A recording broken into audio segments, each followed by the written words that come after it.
never made it, but I know what it takes. I'm motivated. Guys, magandang araw na naman po sa inyo lahat at nagbabalik na naman po si Ulikba sa araw na ito. Ngayon guys, dahil sa isang request, gagawin ko po itong video na ito mula po sa request ng aking isang subscriber.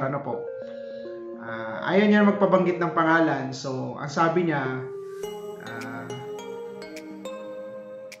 Ulikba, bakit hindi mo i-share sa mga kababayan natin kung ano yung mga naging way mo para makarating sa Saudi Arabia?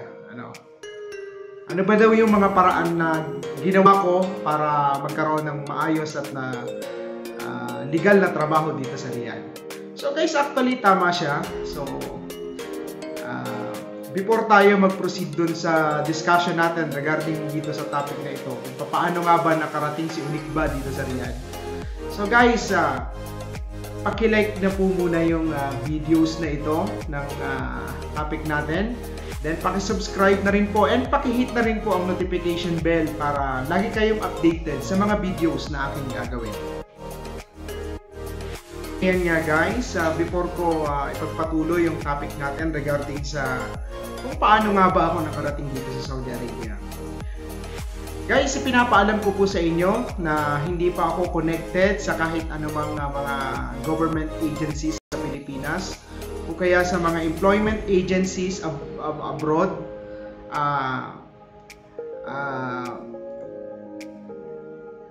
Ito lamang po ay ito pong ibibigay ko sa inyo mga idea or information ay based lamang po doon sa mga experience na naranasan ko at ako mismo ang nakakita. So guys, ang isa sa mga reason bakit nagkaroon ako ng eagerness na mag-apply ng trabaho dito sa abroad. This is the reason is yung needs ng family natin. Very personal, very personal yung reason kung bakit napilitan akong magtrabaho dito sa abroad. Siyempre ang unang pangarap ko kasi is mabigyan ko ng magandang kinabukasan yung aking mga anak. Magkaroon ng magandang buhay yung aking mga anak. Ako kahit nagtitiis, matagal na ako nagtitiis simulat sa pool ng aking buhay. So ayokong maranasan ng mga anak ko yung hirap ng buhay. Kaya ako nagpursige na magtrabaho dito sa abroad. Ngayon guys, para sa inyong kaalaman, maganda naman yung trabaho ko sa Pilipinas. Actually, isang napakalaking kumpanya po ako nagmula sa Pilipinas. Regular po ako doon. So kung ano man po yun, siguro hindi ko po muna babanggitin yung pangalan ng company ko doon sa Pilipinas. Siyempre, nag-iingat din tayo kasi wala naman tayong karapatan para i-broadcast pa yung kung saan tayo nanggaling. So maayos naman po yung naging trabaho ko doon. Okay naman sa sweldo. But yung eagerness ko na maibigay ko yung mas magandang kinabukasan ng aking mga anak. Ang unang-unang ginawa ni Ulikba, mga ka-Ulikba,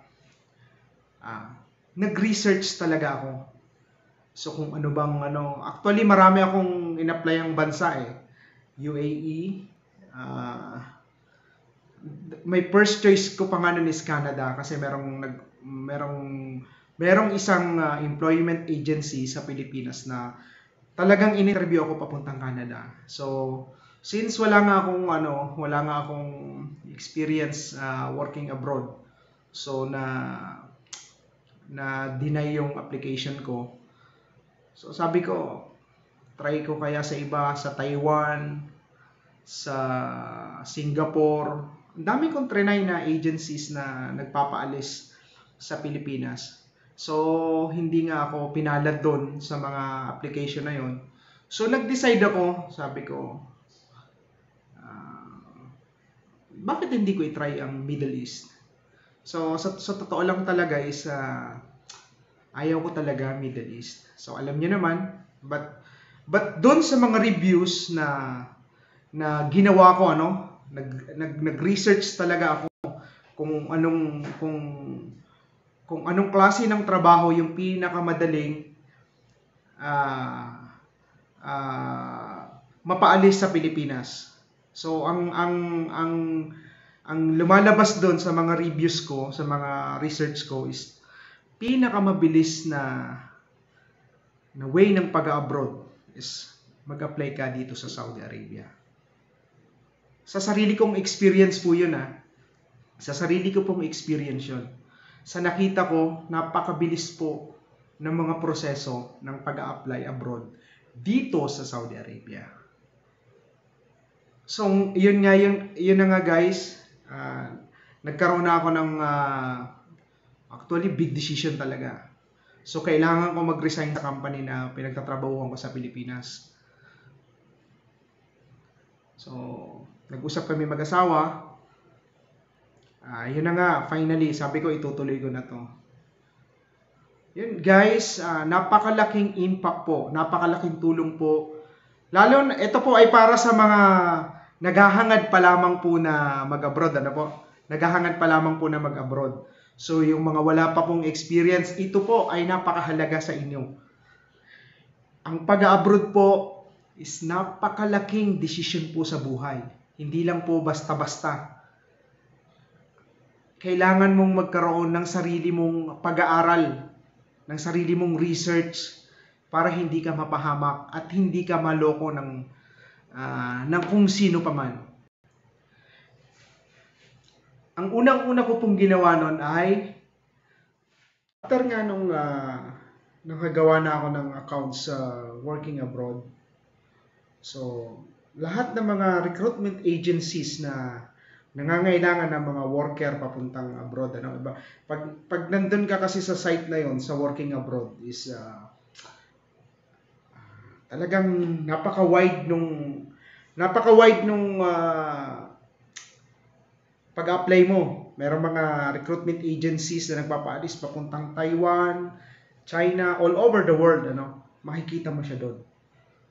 So sobrang dami, syempre hindi mo alam kung totoo ba o hindi yung mga needs nila regarding sa workers na kailangan. So, meron na akong in-apply ang agency na talagang yung hinahanap nilang worker related dun sa experience ko. So, ayun, nagpasa ako online sa kanila. But, nag-aalinlangan ako nun kasi syempre abroad, nauunahan na ako ng pag natanggap kaya ako dito, ano kaya mangyayari sa susunod na mga araw. So, ang unang-unang ginawa ko, chinek ko muna siya sa POAA. So, trinay kong i-search yung pangalan niya doon sa POAA. Kasi para ma-verify ko kung license ba siya o hindi. Yun po yung second step na ginawa ko. After nung makagawa ako ng account sa working abroad and makapag-send ako ng mga applications in different recruitment agencies, yung mga in-applyan kong recruitment agencies ay verify ko ngayon sa POAA. And lumalabas nga din doon sa aking research, most of them ay licensed. Lahat po sila ay lisensyado. So I recommend po na kung naghahanap pa lang po kayo ng mga recruitment agencies o kaya ng mga possible positions na gusto nyong applyan abroad, try nyo pong gumawa ng account sa working abroad. At ilalagay ko po yung link na yan sa baba. Then pwede po kayong mag-try na gumawa ng account doon. Since nga na-verify ko na siya and nakapag-submit na ako ng application ko sa mga agencies na in-applyan ko, mga recruitment agencies na in-applyan ko, meron kagad sa akin tumawag siguro mga 3 days before nung nagpasa ako, ang dami nang tumawag. But yung iba is hindi naman totally related yung mga work. So, dinisregard ko yung iba. So, nag-focus ako sa 3 recruitment agencies na sabi ko, sige ma'am, pupunta ako dun for final interview with the employer. Sabi ko sa kanila. So, guys, since na meron na akong idea na meron na license talaga sila, na otorisado sila magpaalis ng overseas worker papuntang abroad. So, yun na, tuwan-tuwa na ako guys. But, ang hindi ko alam noon, wala sa isip ko, is yung dalawang naunang nag-interview sa akin, ito po ay pakinggan niyo po doon po sa mga bago pa lamang at nagnanais na mag-abroad dito. Pakinggan niyo po ito. Ito po ay napakahalaga yung sasabihin ko sa inyo. Kung nag-a-apply lang din po kayo dito sa Saudi Arabia, pakinggan niyo po ito. At ito po ay para sa inyo. Ito po ay makakatulong sa inyo. Ano po? Doon sa dalawang recruitment agencies na inatinan ko, umattend ako ng interview personal doon sa mga employer. Ito na guys. So, na-hired talaga ako. Hindi naman sa pagmamayabang, na-hired talaga ako.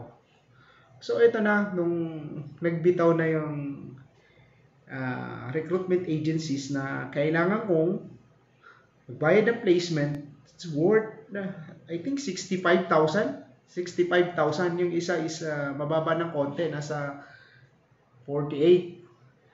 So, nag-alinlangan ako kasi, ang unang-una kasi naisip ko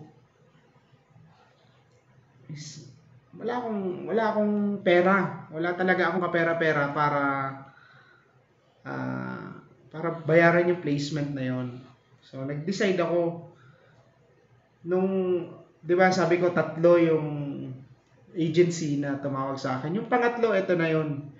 Ito talaga guys, dito talaga nabuksan yung isip ko na ganito pala.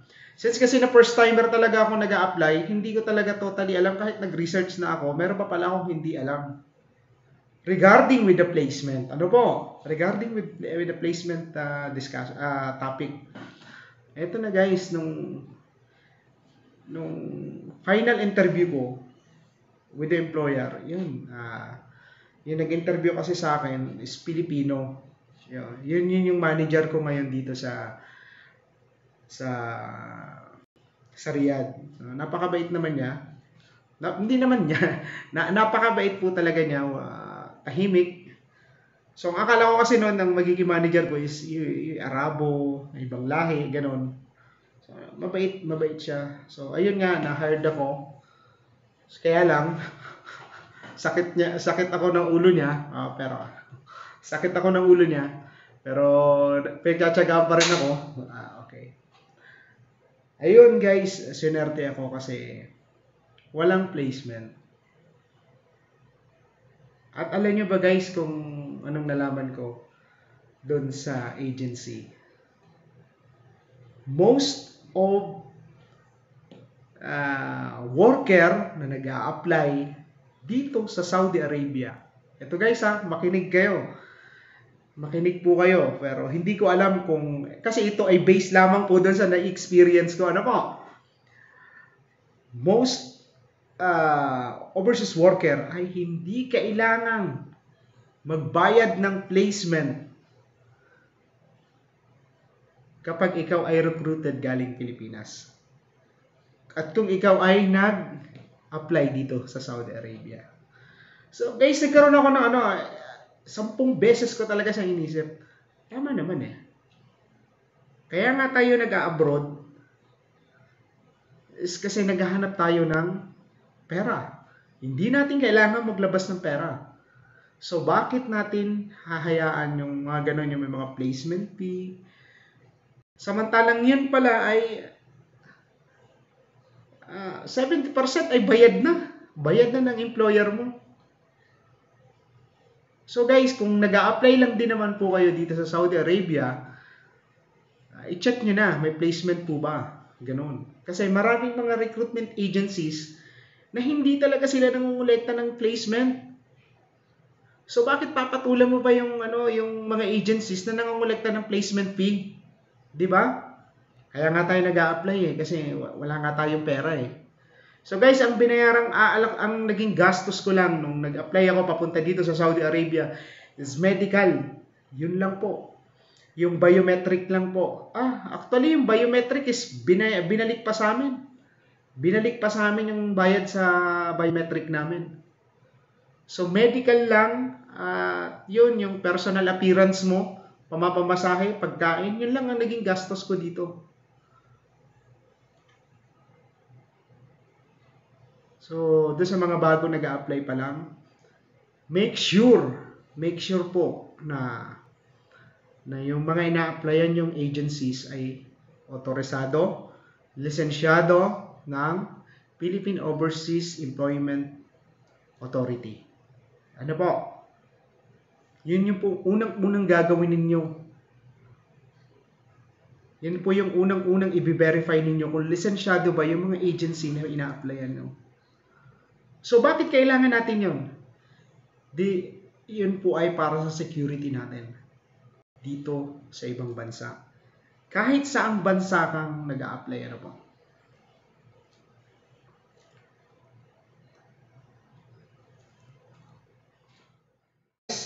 Nalaman nyo na ngayon yung tatlong paraan na aking ginawa. So, yun yung mga method na ginawa ko.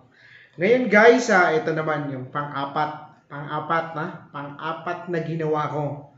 Number 4. Ngayon guys, ito nga pagdating dun sa mga kontrata, So maging matalino sana kayo sa pag-accept ng mga kontrata. At pakikipag-usap sa employer at recruitment agencies.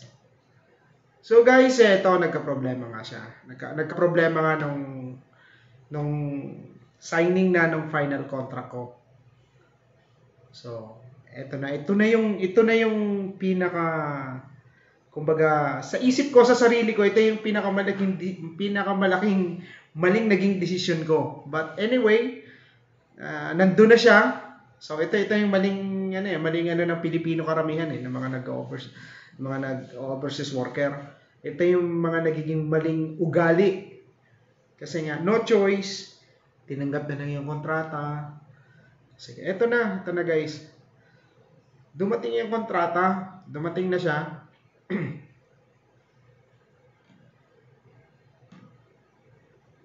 Yung kontrata ay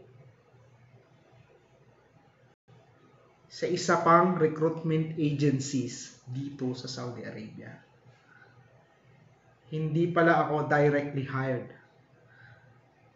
So yun nga yung nung balikan natin yung pag-interview sa akin, ang sabi is directly hired. So guys, isang tip to isang pakakatandaan nyo ito pag nakikipag-deal kayo ng contract sa mga employer nyo, sa mga magiging employer nyo dito sa Saudi Arabia. So make sure na alam nyo sa sarili nyo na ang magiging company nyo dito ay isa ring agency. Yun yung hindi ko talaga naaral. So kaya sinishare ko ito sa inyo para malaman ninyo Tapos doon sa recruitment agency sa Pilipinas sa agency ko doon sa Pilipinas. Sabi ko bakit sa isang agency ako na hire, hindi doon sa mismong company na in-applyan ko. Hindi mismo doon sa company ng manager na nag-interview sa akin. Ang sagot sa akin ng representative ng agency sa Pilipinas, sir, kasi ano lang yan, process lang yan, kasi sila sir yung magre-release ng visa mo. Pero pagdating nyo dun sir sa company na yun, directly hired kayo. So guys, yun. Nagtanong din ako dun sa mga veterano na kasabayan ko na na-hire din sa isang company kami. So since na sila ay veterano, ito pa ang isa pang ito pang nakakatandaan nyo guys, doon sa mga nag-abroad pa lamang. Hindi porke ex-abroad ay paniniwalaan nyo kaagad Do your own research before you decide. Kasi marami ring ex-abroad. Hindi ko naman sa inaano, no? Marami ring ex-abroad na hindi rin naiintindihan kung ano yung mga kontratang kanilang pinirmahan at kung ano yung mga proseso na kanilang ginawa. So guys, kampante ako nung araw na yon. Nung sabi nung ibang mga kasama ko na ex-abroad, hindi, ano lang yan, sa visa lang yan. Sila, yung agency lang yung nag-process ng visa mo. So, naniwala ako. Kasi ex-abroad sila eh. Sila yung may experience na dito sa abroad. Ngayon guys, dumating yung visa.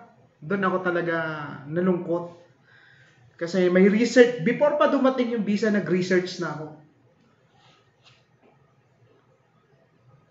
Dumating na yung aking working permit. And sad to say, na agency pala, under agency pala ako dito sa Saudi Arabia. Hindi pala ako directly hired. Yun yung pakakatandaan niyo guys. Siguraduhin nyo na directly hired kayo dito. So anyway guys, yun nga, tinuloy ko pa rin siya. Kahit na under agency ako, tinuloy ko pa rin siya. So, yun nga guys, para maging aware din kayo, so titingnan nyo rin yung position na in-applyan nyo dito sa Riyadh. Sa company na in-applyan mo. Dapat, maging matalino kayo. Na kung hindi lang dahil sa may visa na, iaalis ka na ganito. Dapat pala sa una pa lang ay sasabihin nyo na, ma'am, anong position ko sa visa pag dumating na yung visa ko, para alam nyo. Kasi dito ang nasa isip 60% ng Filipino overseas worker sasabihin sa iyo yung mga experience na dito. Kasi walang available na visa. Kaya ang position mo diyan sa visa mo is labor. Samantalang skilled worker ka naman. Samantalang isa kang engineer. Samantalang isa kang nurse, pero ang nakalagay doon sa position mo, doon sa working permit mo is household worker. So guys, doon pa lang.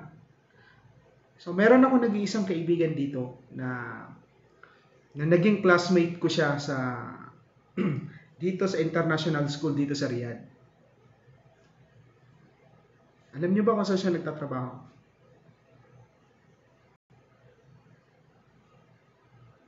Sa Ministry of Labor. Ang sabi nila, hindi dahil sa walang available na visa, kundi hindi in-applyan ng mismong employer yung position mo. Hindi nila in-apply kasi nga dumidepende doon sa position mo yung value ng working permit na babayaran nila. So guys, tayo kasi sige, makaalis lang ako, makapasok lang ako. Pero guys, yung mga consequences, dito ka magsasuffer noon. Kasi pag nahuli ka ng Jawasat dito, ito yung Jawasat, ito yung mga nagche-check nung ikama mo, nagche-check ng working permit mo. Halimbawa, for example, nurse ka, pero yung working permit mo is ang nakalagay doon sa visa mo is household worker. Kulong ka. Mabuti sana kung sa bagay, kung very supportive naman yung employer, paano kung pabayaan ka ng employer mo doon? Sino tutulong sa'yo? Philippine government. Kailan pa? Kaya guys, maging matalino kayo. Kung nag-a-apply pa lang kayo ngayon, siguraduhin niyo na kung ano yung position na na-applyan nyo is i-verify nyo mismo sa recruitment agencies na yun yung visang darating sa inyo. Kung ano yung position nyo, yun yung lalabas doon sa working permit na ibibigay sa inyo. Discretion nyo na po yan kung itutuloy nyo o hindi. decision niya yan. Halimbawa, engineer ka, pero nakalagay doon sa working permit mo isa, labor. Di ba? Ang layo. Kasi ako, ang layo po medyo related siya, pero siyempre, pag tinanong ako, anong position mo? Alam nga naman, kung mabigla ka, ito yung position, muskila. Di ba? You're only operator. Yun guys, isipin nyo yun ng 10 beses before kayo mag-decide na tumuloy dito sa Saudi.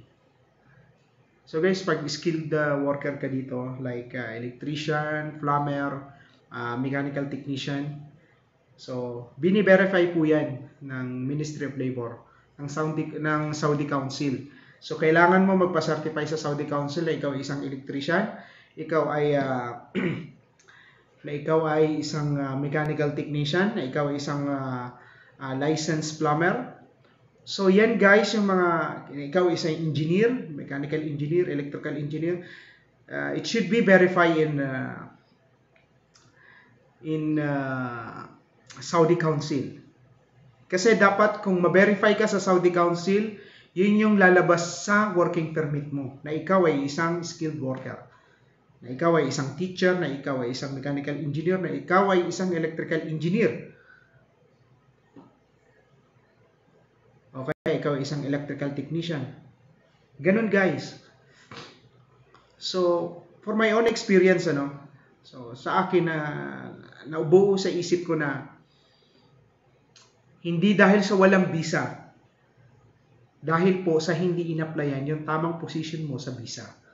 Yun yung dahilan. So sana guys, ito sana maging bukas isip ito sa magbukas isip ito dun sa mga recruitment agencies o kaya dun sa mga gobyerno na may sakop sa ganitong kalakaran, na may sakop sa mga overseas worker. Na sana naman po yung mga position na ina-applyan natin ay yun yung maging na makita doon sa working permit. Ayun guys, ang isa pa nga pala guys, once na na-verify ka ng Saudi Council na ikaw ay isang skilled worker like electrical technician, mechanical technician, engineer, so yun yung dapat lumabas sa IKAMA mo. Ang IKAMA ay yun yung residence ID nila dito. So guys, masyado na mahaba yung video natin, pero sana panoorin nyo. Kasi napaka-importante nito guys. Doon pa ang gusto kong matuto dito ay yung mga bago pa lamang na mag-abroad at ang gusto nilang puntahan ay Saudi Arabia. So 10 times hindi lang siguro 10 beses kayo mag-isip So ito po ay sinishare ko sa inyo. Ito po ay sarili kong experience. At sa tingin ko po ay 99% po ay tama po yung information na ibinibigay ko sa inyo. Ano po? So kung lahat po ng bagay at lahat po ng proseso ay nasa tama, 99% po ay safe kayo dito sa Saudi Arabia. Actually, dati ba sabi ko sa inyo, ayaw ko sana sa Middle East. Pero, since na ganito, gusto ko siyang, doon sa kita, okay naman. Sa trabaho, okay naman. Ewan ko lang, hindi ako okay. Biro lang. So guys, yan na yung mga information na yan na i-share ko. Sana gawin ninyo. Sana isa man lang dyan ay sundin nyo yung guidelines na yan. Hindi kayo mapapahamak sa guidelines na yan. Guys? Mga kaulik ba pala? Kasi napaka-importante na may isa kang, meron kang self-study sa mga bagay na gusto mong gawin. Aside pala doon guys, yun na nga, nung nakarating na nga ako dito sa Saudi, ayun na dito ko na talaga siya na-discover lahat. Dito ko nalaman lahat ng mga dapat at hindi dapat bago mag-apply. Ano? So sana guys, nakatulong sa inyo yan. Sana makatulong pa sa mga kababayan natin na naghahangad na makarating dito sa Saudi Arabia. So guys, sundan niyo yung mga guidelines na ibinibigay ko sa inyo at sana makatulong sa inyo. Ayan guys, bago tayo maghiwa-hiwalay, hiningi ko po sa inyo yung panahon ninyo para i-like po ang videos na to at mag-subscribe na rin po kayo sa aking channel at pakihit na rin po ang bell button para lagi kayo updated sa mga videos na aking gagawin. So guys, comment below kung ano yung gusto ninyong maging topic sa susunod kasi ang gusto ko sana is yung mga hindi naman puro personal vlog, ano po. Sana guys, comment below kung ano gusto niyo paggawa niyo sa akin. Yung alam niyo kaya ko. Salamat. Bye-bye. I never made it.